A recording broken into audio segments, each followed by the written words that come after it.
देखते हैं static member functions. ठीक है, लास्ट टाइम देखा था स्टैटिक डेटा मेंबर्स, अब हम देखेंगे स्टैटिक मेंबर फंक्शन। तो जैसा कि मैंने पहले ही बताया था कि मेंबर जहाँ पे वर्ड आता है तो आप समझ जाइए कि ये जो मेंबर है वो किसका है, किसी न किसी क्लास का ही मेंबर होगा। तो मेंबर फंक्शन मतलब कि क्लास का फंक्शन, और सामने वर्ड है स्टैटिक। तो स्टैटिक मेंबर फंक्शन कैसे काम करता है? जब किसी फंक्शन को स्टैटिक हम फंक्शन डिक्लेयर करते हैं तो इसके साथ कुछ चीजें आ जाती हैं। पहली इंपॉर्टेंट चीज स्टैटिक फंक्शंस के साथ ये आएगी कि स्टैटिक फंक्शन जो है इसके अंदर हम सिर्फ उस क्लास के स्टैटिक डेटा मेंबर्स का ही यूज कर सकते हैं। ठीक है ना, स्टैटिक मेंबर फंक्शन के अंदर स्टैटिक डेटा मेंबर का ही यूज कर सकते हैं। उस क्लास के जो नॉर्मल वेरिएबल होंगे वो इस क्लास के अंदर एक्सेस नहीं होंगे। दूसरी चीज है कि इस क्लास के मतलब कि इस member function static member function को एक्सेस करने के लिए हमको उस क्लास के ऑब्जेक्ट की जरूरत नहीं पड़ेगी। हम इस फंक्शन को डायरेक्टली एक्सेस कर सकते हैं with the help of scope resolution operator. मतलब ये फंक्शन जैसे कि स्टैटिक डेटा मेंबर क्या थे, आपके ऑब्जेक्ट इंडिपेंडेंट थे, तो वैसे स्टैटिक मेंबर फंक्शन भी जो होगा वो क्या होगा, ऑब्जेक्ट इंडिपेंडेंट होगा, पर बेसिकली वो क्लास के अंदर का फंक्शन है, इसलिए यूजिंग स्कोप रिजोल्यूशन हम इस मेंबर फंक्शन को एक्सेस कर सकते हैं। ठीक है ना, तो ये दो आपके इंपॉर्टेंट पॉइंट हैं कि स्टैटिक मेंबर फंक्शन जो है वो सिर्फ क्या करेगा, स्टैटिक डेटा मेंबर को ही एक्सेस करेगा। दूसरा, इसको एक्सेस करने के लिए हम क्या करेंगे, स्कोप रिजोल्यूशन ऑपरेटर का ही हम यूज कर सकते हैं। तो अब हम देखते हैं कि प्रोग्राम में इसको किस तरह से इम्प्लीमेंट किया जाता है। तो ये देखिए, आपको जैसे दिख रहा है कि एक हमने क्लास बनाई है, इसके अंदर हमने एक वेरिएबल लिया है a जो कि स्टैटिक वेरिएबल है, और एक वेरिएबल लिया है b जो कि आपका एक नॉर्मल वेरिएबल है। और यहाँ पे a स्टैटिक वेरिएबल है, इसी वजह से हमने यहाँ पे क्या किया हुआ है, इसका एक ग्लोबल डेफिनेशन दी है। तो इससे वेरिएबल आपका डिक्लेयर होगा और साथ ही साथ एक किस क्या होगा, 0 से इनिशियलाइज भी हो जाएगा। अब पब्लिक सेक्शन में हमने क्या बनाया है, एक फंक्शन बनाया है जो कि आपका नॉर्मल फंक्शन है जिसका नाम है गेट ए बी, जो कि दो इंटीजर वैल्यू एक्सेप्ट करेगा वेरिएबल x और y में, और x और y की वैल्यू शिफ्ट कर देगा कहाँ पे, वेरिएबल a और b में। और दूसरा फंक्शन जो कि हम पढ़ भी रहे हैं कि ये हमने बनाया है क्या, स्टैटिक फंक्शन बनाया है। तो ये स्टैटिक फंक्शन जो है इसको बनाने के लिए सिर्फ आपको क्या करना है, सामने स्टैटिक कीवर्ड का यूज करना है। जैसे स्टैटिक वेरिएबल डिक्लेयर करने के लिए सामने स्टैटिक हमको लिखना पड़ता है डेटा टाइप के सामने, वैसे फंक्शन के आगे हमने लिखा है स्टैटिक। तो स्टैटिक लिखने से ये फंक्शन आपका स्टैटिक हो जाएगा। इसमें हमने एक पैरामीटर लिखा है इंट x, और x की वैल्यू कहाँ चले जाएगी, यहाँ पे a में। और यहाँ पे ध्यान देने वाली बात है जिसको कमेंट में मेंशन किया है कि can't use variable b here. हम इस फंक्शन के अंदर वेरिएबल b का यूज नहीं कर सकते हैं, a का यूज कर सकते हैं, b का नहीं कर सकते। क्यों? क्योंकि जैसा मैंने पहले बताया था कि स्टैटिक मेंबर फंक्शन जो है उसके साथ हम सिर्फ स्टैटिक डेटा मेंबर का ही यूज कर सकते हैं, स्टैटिक नॉन स्टैटिक जो डेटा मेंबर है उसका यूज हम यहाँ पे नहीं कर सकते हैं। ठीक है, तो a इस क्लास का स्टैटिक वेरिएबल है, इसलिए a का हम यहाँ यूज कर सकते हैं। और तीसरा, हमने एक नॉर्मल फंक्शन बना दिया है पुट, जो कि a और b वेरिएबल की वैल्यू को प्रिंट करके बताएगा कि इसका आउटपुट आपका a और b की वैल्यू क्या है। अब देखिए, सबसे पहले हमने क्या किया, माई क्लास के दो ऑब्जेक्ट बनाए, obj1 and obj2। obj1 dot get a b, तो obj1 dot get a B से क्या हुआ, a की वैल्यू हो गई कितनी 1, और b की वैल्यू कितनी हो गई 2। यहाँ मैं देखता हूँ वो आपका वो मिल जाएगा हमको, तो थोड़ा इसको समझना आसान रहेगा। जैसे डायग्राम मिल गया है, इसकी मैं वहां पे कॉपी कर लेता हूँ जिसके थ्रू अपन उसको फिर से एक बार समझ सकते हैं आसानी से। ठीक है ना, इसको यहाँ कॉपी कर लिया है मैंने, और इसको जो है डिलीट करके इसका जो है फिलहाल फॉन्ट थोड़ा छोटा करके नीचे कर देते हैं। ठीक है ना, क्योंकि इसकी जरूरत हमको यहाँ पे फिलहाल नहीं है।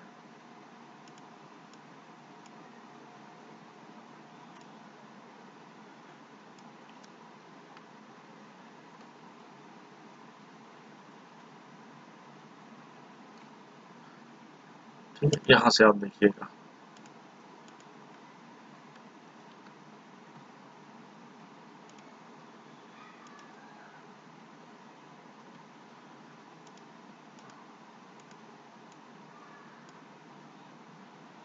बिना डायग्राम के समझाना थोड़ा सा मुश्किल है। हाँ, अब देखते हैं। हाँ, तो ये ऑब्जेक्ट obj1 बना और obj2 बना, दो ऑब्जेक्ट बने। और जैसा कि हमको मालूम है कि स्टैटिक वेरिएबल जो है उसकी एक ही कॉपी होगी, तो दोनों ऑब्जेक्ट उसको शेयर करेंगे। तो ये वेरिएबल a है और जिसकी इनिशियल वैल्यू कितनी है 0। और दोनों ऑब्जेक्ट में आपका दूसरा वेरिएबल है, कौन सा है, b नाम का एक दूसरा वेरिएबल। obj1 के अंदर एक b है, obj2 के अंदर भी एक b है। obj1 डॉट गेट ab12, तो obj1 के थ्रू हमने क्या किया, obj1 के थ्रू गेट ab फंक्शन को कॉल किया और 1 और 2 पास किया। 1 और 2 कहाँ जाएगा, x और y में, और x और y की वैल्यू कहाँ जाएगी, a और b में।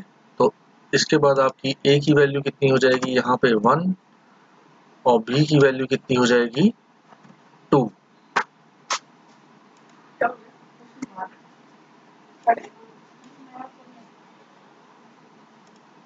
ठीक है, ये अब हमने लिखा है obj1 डॉट पुट। तो obj1 डॉट पुट से क्या होगा, a और b की वैल्यू प्रिंट होगी। तो यहाँ पे देखिए आउटपुट भी नीचे लिखा हुआ है आपका। तो पहला क्या आउटपुट आएगा आपका, स्टैटिक a 1 और नॉन स्टैटिक b 2। ठीक है ना, यहाँ पे एक टैब दे देते हैं। तो स्टैटिक a 1 और नॉन स्टैटिक b 2, ये आपका आउटपुट आया पहला, a और b की वैल्यू प्रिंट की। फिर obj2 डॉट गेट 3 एंड 4।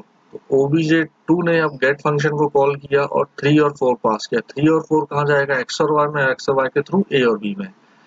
तो a तो दोनों के लिए कॉमन है, हमको मालूम है। तो यहाँ पे 3 गया और obj2 का b जो है वो ये है, तो यहाँ पे क्या चला गया 4। तो अब हम इस वन को भी मैं स्ट्राइक आउट कर देता हूँ, ये कैंसिल होके वैल्यू 3 और 4 हो गई। obj पुट को हमने प्रिंट कराया, तो a और b की वैल्यू प्रिंट होगी, कितनी वैल्यू आएगी 3 एंड 4। तो ये वैल्यू आ गई आपकी 3 एंड 4।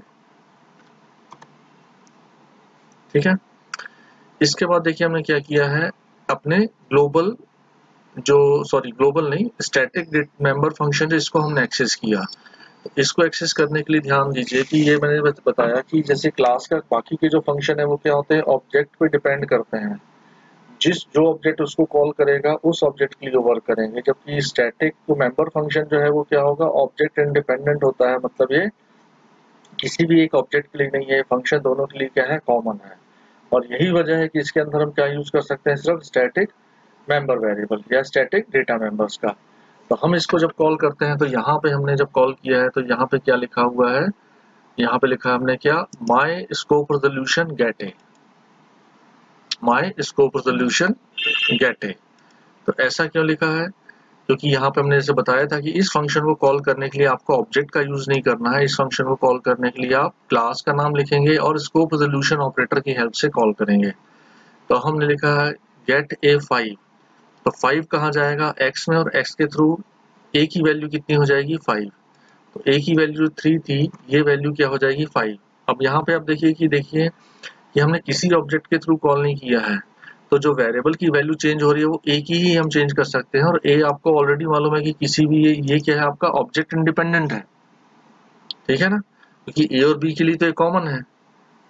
तो यही वजह है कि हम यहाँ पे क्या यूज कर सकते हैं, सिर्फ स्टैटिक डेटा मेंबर का। यदि यहाँ पे OB1 के लिए अलग होता, OB2 के लिए अलग होता, तो आप सोचिए कि जब हम क्लास के थ्रू कॉल करते तो किस वाले को चेंज करता। तो यहाँ पे कुछ कंफ्यूजन नहीं है, क्योंकि यहाँ पे एक ही ये है, और जो स्टैटिक डेटा मेंबर है, सॉरी स्टैटिक मेंबर फंक्शन जो है वो उसी ए की वैल्यू को क्या करेगा, चेंज करेगा। उसके बाद हमने लिखा obj1 dot put. Put function क्या करेगा, ए की वैल्यू प्रिंट करेगा 5 और बी की वैल्यू 2। ठीक है ना, तो यहाँ पे हमने इससे पहले ये भी प्रिंट करवाया था, है ना। तो अब इसकी वैल्यू कितनी प्रिंट हुई 5, इसकी वैल्यू 2, और obj2 डॉट पुट करेंगे तो इसकी वैल्यू 5 प्रिंट होगी, इसकी वैल्यू 4 प्रिंट होगी। तो इस तरह से हमारे सामने क्या आ जाएंगे, आउटपुट आ जाएंगे। अब यहाँ पे देखिए स्टैटिक मेंबर फंक्शन जो है ये बहुत इंपॉर्टेंट है। इंपॉर्टेंट इस वजह से है क्योंकि आपको, अगर आपने जावा पढ़ा है थोड़ा बहुत या कुछ आइडिया है, तो आपने देखा होगा कि वहाँ पे जो मेन फंक्शन होता है, मेन फंक्शन में ही आप शुरू में क्या लिखते हैं, जैसे हम सी में लिखते हैं मेन, C++ में आके हमने क्या स्टार्ट कर दिया, वॉइड मेन या इंट मेन। पर जावा में हम क्या लिखते हैं, पब्लिक स्टैटिक वॉइड मेन। मतलब वहां पे जो मेन फंक्शन है वो वॉइड मेन से के साथ साथ क्या हो जाता है, पब्लिक और स्टैटिक भी हो जाता है। पब्लिक वर्ड हम यहाँ पे हम इसलिए यूज करते हैं क्योंकि वहां पे मेन फंक्शन भी जो है वो किसी ना किसी क्लास का ही पार्ट होता है, और स्पेसिफायर वहां पे हमको सेक्शन बनाने की बजाय स्पेसिफायर जो क्या करने पड़ते हैं, अलग से मेंशन करने पड़ते हैं। मतलब हर डेटा मेंबर के आगे आपको लिखना पड़ेगा कि वो पब्लिक है कि प्राइवेट है, ठीक है ना। तो पब्लिक स्टैटिक वॉइड मेन मतलब कि मेन फंक्शन वहां पे क्या है, आपका पब्लिक फंक्शन है, ठीक है ना। वॉइड मेन तो है ही, आपको मालूम है, पर साथ साथ क्या है, स्टैटिक भी है। ये मैं जावा की बात कर रहा हूँ। तो जावा में जो मेन फंक्शन होगा वो लिखा होगा पब्लिक स्टैटिक वॉइड मेन। मतलब वहां पे मेन फंक्शन को क्या बनाते हैं, स्टैटिक। और स्टैटिक बनाने की वजह ये है कि इसी वजह से वो मेन फंक्शन वहां पे क्लास का मेंबर होने के बावजूद जो है, बिना उस क्लास का ऑब्जेक्ट बनाए हम उसको क्या कर सकते हैं, कॉल। और मेन को स्टैटिक बनाना जरूरी क्यों है, क्योंकि यदि मेन स्टैटिक नहीं होगा तो आपको मेन को कॉल करने के लिए क्या बनाना पड़ेगा, ऑब्जेक्ट। और ऑब्जेक्ट बनाने के लिए क्या चलाना पड़ेगा, मेन, ठीक है ना। मतलब दोनों एक दूसरे पे क्या हो जाएंगे, डिपेंड होंगे। कि मेन बनाने के लिए आप क्या बनाइए, मेन को रन करने के लिए आप ऑब्जेक्ट बनाइए, ऑब्जेक्ट बनाने के लिए मेन बनाओ, तो प्रोग्राम स्टार्ट ही नहीं हो पाएगा। तो इसीलिए हम क्या करते हैं, मेन फंक्शन को ऑब्जेक्ट इंडिपेंडेंट बना देते हैं और उसको क्या बनाते हैं हम, स्टैटिक, ताकि हम उस फंक्शन से प्रोग्राम को इनिशिएट कर सकें। तो ये एग्जैक्टली रीजन है जावा में भी मेन को स्टैटिक बनाने का। और वो स्टैटिक का जो कॉन्सेप्ट है वो C++ का जो स्टैटिक मेंबर फंक्शन का कॉन्सेप्ट है, यहीं से ही आगे गया हुआ है। तो ये आपका स्टैटिक मेंबर फंक्शन है। इसके बाद हम आगे बढ़ते हैं, इसके बाद हम आगे जाते हैं अपना फ्रेंड फंक्शन पे, ठीक है ना। ये है आपका क्या, फ्रेंड फंक्शन। तो फ्रेंड फंक्शन का मतलब क्या है, देखिए फ्रेंड फंक्शन का कॉन्सेप्ट यहाँ पे ये बोलता है कि यदि आपको नॉर्मली मालूम है कि किसी भी क्लास के प्राइवेट या प्रोटेक्टेड मेंबर को, हाँ, प्राइवेट या प्रोटेक्टेड मेंबर को उस क्लास के बाहर एक्सेस नहीं किया जा सकता है। मतलब किसी भी क्लास के प्राइवेट या प्रोटेक्टेड मेंबर को हम मेन में एक्सेस नहीं कर सकते हैं, ठीक है ना। तो प्राइवेट और प्रोटेक्टेड को हमको एक्सेस करना तो क्या करना पड़ेगा, उस क्लास के अंदर का फंक्शन ही उसको एक्सेस कर सकता है। तो इसलिए कोई भी प्राइवेट अगर डेटा मेंबर हो या फंक्शन हो, तो उसको यदि आपको क्या करना, एक्सेस करना है, तो उस क्लास के पब्लिक मेंबर के थ्रू ही हम उसको एक्सेस कराते हैं, क्योंकि पब्लिक मेंबर को एक्सेस कर सकता है मेन, और वो फंक्शन एक्सेस कर सकता है किसको, प्राइवेट मेंबर को। मतलब कि प्राइवेट या प्रोटेक्टेड मेंबर हो तो उनको क्लास के बाहर एक्सेस नहीं किया जा सकता है। पर यदि मैं किसी फंक्शन को क्या बना दूं, उस क्लास का फ्रेंड फंक्शन बना दूं, ठीक है ना। यदि मैं इस फंक्शन को उस क्लास का फ्रेंड बना दूं, तो ये पॉसिबल है कि उस क्लास के प्राइवेट या प्रोटेक्टेड मेंबर को वो फंक्शन एक्सेस कर सकता है, ठीक है ना। तो इसके लिए क्या होगा, यहाँ पे देखिए, इसके लिए आपको करना सिर्फ ये है कि उस फंक्शन को आप क्या करेंगे, क्लास के अंदर लिखेंगे और सामने आपको कीवर्ड यूज करना है फ्रेंड। अब देखिए ये जैसे एग्जांपल है, यहाँ पे एक हमने क्लास बनाई माय, दो हमने वेरिएबल डिक्लेयर किए, दिख रहा है दोनों वेरिएबल क्या है, प्राइवेट है। और यहाँ पे दो फंक्शन हमने बनाए हैं। एक फंक्शन क्या है आपका, गेट, ठीक है ना। गेट फंक्शन आपका इस क्लास का मेंबर फंक्शन है, और जो कि दो इंटीजर वैल्यू एक्सेप्ट करेगा और एक और रिटर्न कुछ नहीं करेगा। और इसके अलावा एक हमने फंक्शन बनाया है इंट सम माय। डेफिनेशन देखिए मैंने फंक्शन की यहाँ नहीं दी है, डेफिनेशन में क्लास के बाहर लिखूंगा, ठीक है ना। अंदर भी लिख सकते हैं, कोई इशू नहीं है, पर इस बार हम क्लास के बाहर इसकी डेफिनेशन देंगे। तो सम फंक्शन जो है दूसरा, इसको हमने क्या लिखा, इसके आगे फ्रेंड। इसका मतलब क्या हुआ कि सम फंक्शन जो है वो इस क्लास का क्या बन गया, फ्रेंड बन गया। तो सम फंक्शन इस क्लास का यदि फ्रेंड बन गया, देखिए फ्रेंड वर्ड लिखने से मतलब क्या है कि ये फंक्शन फ्रेंड है। किसका फ्रेंड है, ये हम इसके सिंटेक्स में मेंशन नहीं करते हैं, ठीक है ना। यहाँ पे जो माय लिखा हुआ है ये तो क्या है, इसका एक आर्गुमेंट है। ये फंक्शन एक माय टाइप के ऑब्जेक्ट को एक्सेप्ट करेगा और एक इंटीजर वैल्यू रिटर्न करेगा। हमने सिर्फ लिखा है फ्रेंड। इसका मतलब ये मतलब समझ में आ रहा है कि सम फंक्शन जो है फ्रेंड है। और फ्रेंड किसका फ्रेंड है, वो इस क्लास का फ्रेंड है जिसके अंदर हमने उसको क्या किया है, डिक्लेयर किया है, ठीक है ना।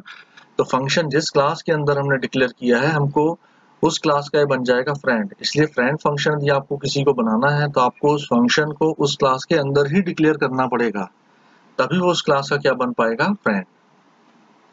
अब यहाँ पे एक इम्पॉर्टेंट कॉन्सेप्ट इसके साथ जुड़ा हुआ है कि फ्रेंड जो है फंक्शन, देखिए एक एग्जांपल बताता हूँ कि जैसे आपके घर कोई आया है और आपने बोला कि दिस इज माय फ्रेंड, तो इससे क्या प्रूफ होता है?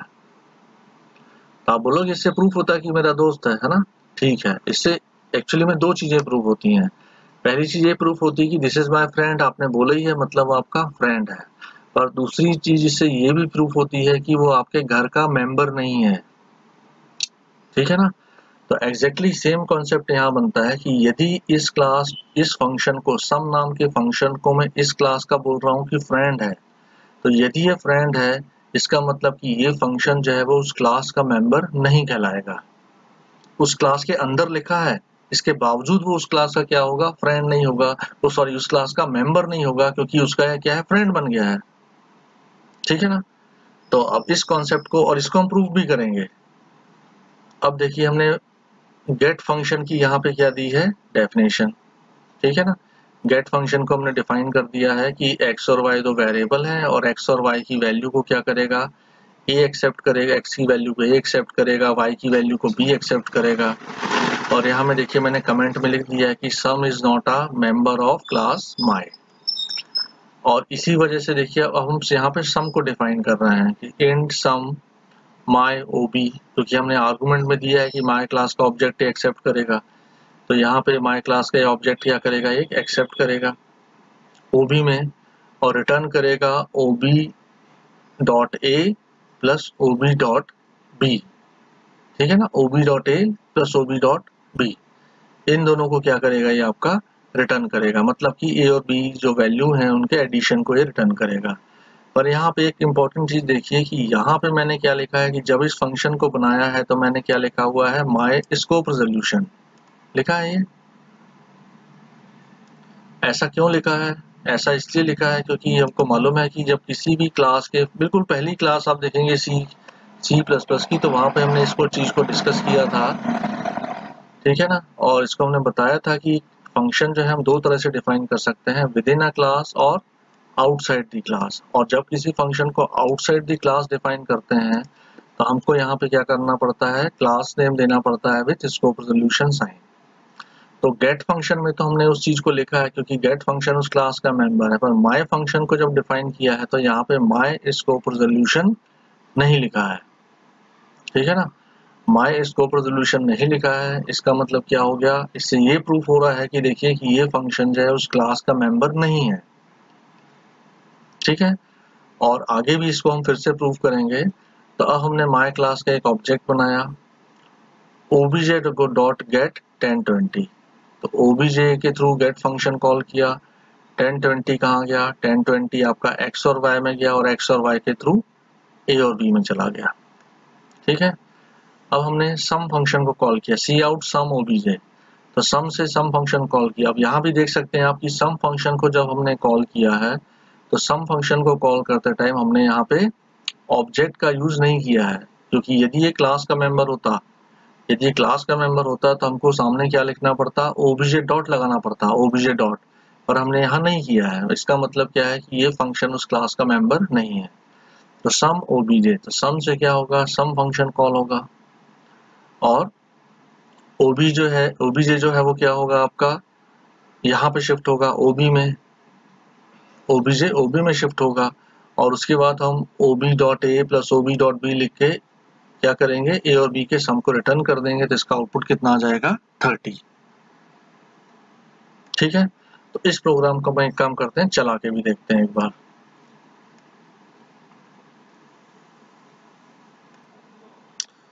तो इसको हम यहाँ पे चला के देखते हैं प्रोग्राम को। ये प्रोग्राम कॉपी कर लेते हैं, लिखने की जरूरत नहीं है दोबारा से।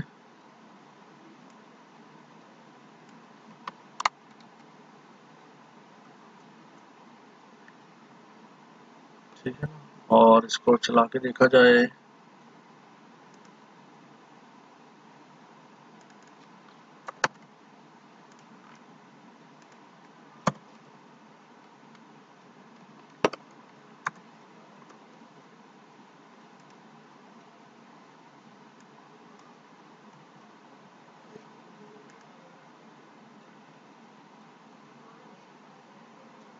तो देखिए आउटपुट आया क्या आपका 30, ठीक है ना। अब देखिए इसको इसलिए चला के बताया मैंने कि इसको हम थोड़ा सा चेंज करके देखते हैं, है ना, कि इस फंक्शन को मैं यहां से हटा के बाहर लिखता हूं। मतलब यदि कोई, अभी देखिए सम फंक्शन क्या है, उस क्लास का मेंबर नहीं है पर उस क्लास का फ्रेंड है। पर यदि मैं इस फंक्शन को उस क्लास का बाहर का मेंबर बनाता हूं, ठीक है ना, मतलब ये लाइन हटा देता हूं, कमेंट कर दिया। अब ये फंक्शन यहाँ नहीं है, मतलब ये फंक्शन यहाँ पे डिफाइन कर दिया सीधा। अब ये क्या बन गया, एक ग्लोबल फंक्शन बन गया, मतलब उस क्लास का मेंबर नहीं रहा। तो क्या है, अब ये प्रोग्राम चलेगा।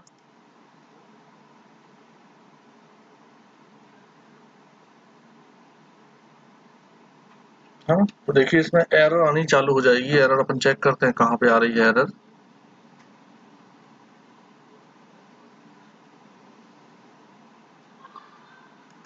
ये प्राइवेट है, ठीक है ना। ये देखिए यहाँ पे एरर शो करेगा, ठीक है ना। क्यों? क्योंकि ये फंक्शन जो है वो क्या है, अब आपका ग्लोबल आउटसाइड फंक्शन तो है, पर ये उस क्लास के प्राइवेट मेंबर को एक्सेस नहीं कर सकता है। क्योंकि प्राइवेट मेंबर जो है उनको कौन एक्सेस कर सकता है, उस क्लास के ऑब्जेक्ट के थ्रू भी आप प्राइवेट मेंबर को तभी एक्सेस कर सकते हो जब वो फंक्शन जो है वो उस क्लास का मेंबर हो। तो या तो देखिए गेट फंक्शन में कोई एरर नहीं है, क्योंकि गेट फंक्शन उसको एक्सेस कर सकता है, क्योंकि गेट फंक्शन उसी क्लास का मेंबर है। पर जो सम फंक्शन है उसको एक्सेस नहीं कर सकता है, क्योंकि ये क्या है, आउटसाइड फंक्शन है। पर अब यहाँ पे मैं इस क्लास को क्या बना रहा हूँ, इसका फ्रेंड बना दे रहा हूँ, ये फंक्शन भी उसका फ्रेंड है। तो अब ये उन मेंबर फंक्शन को एक्सेस कर लेगा और आपका प्रोग्राम चलेगा और आउटपुट आएगा 30। तो ये कॉन्सेप्ट है किसका, फ्रेंड फंक्शन का। जैसे फ्रेंड फंक्शन होता है वैसे ही क्या होती है, फ्रेंड क्लास भी होती है। तो फ्रेंड क्लास भी देख लेते हैं।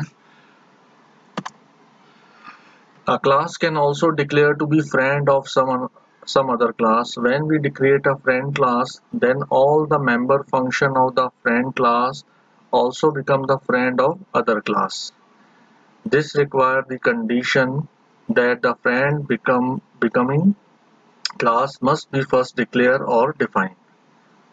ठीक है ना? The class can also be declared to be the friend of some other class. When we create a friend class, then all the member function of the friend class, ठीक है ना। मतलब यहाँ पे क्या हो गया कि आप किसी क्लास को यदि दूसरी क्लास का फ्रेंड बनाते हो तो उसके जितने ही मेंबर फंक्शन होंगे वो क्या होंगे, अपने आप ही क्या हो जाएंगे, उसके फ्रेंड।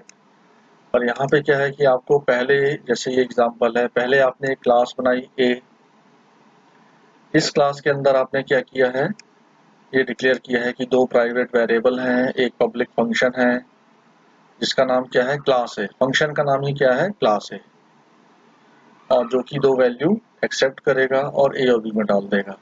पर इस क्लास के अंदर ही हमको क्या करना पड़ेगा, तो ये फंक्शन है जो एक्चुअली में, देखिए क्लास का नाम और फंक्शन का नाम सेम है ना, क्लास का नाम और फंक्शन का नाम सेम है। इसका मतलब ये क्या हो गया, ये कंस्ट्रक्टर फंक्शन है, ये ध्यान रखिएगा। तो ये कंस्ट्रक्टर हो गया और इस क्लास के अंदर ही हमको क्या करना पड़ेगा, दूसरी जो बनाने वाली क्लास है उसको हम फ्रेंड डिक्लेयर कर देंगे, ये फ्रेंड क्लास क्लास बी।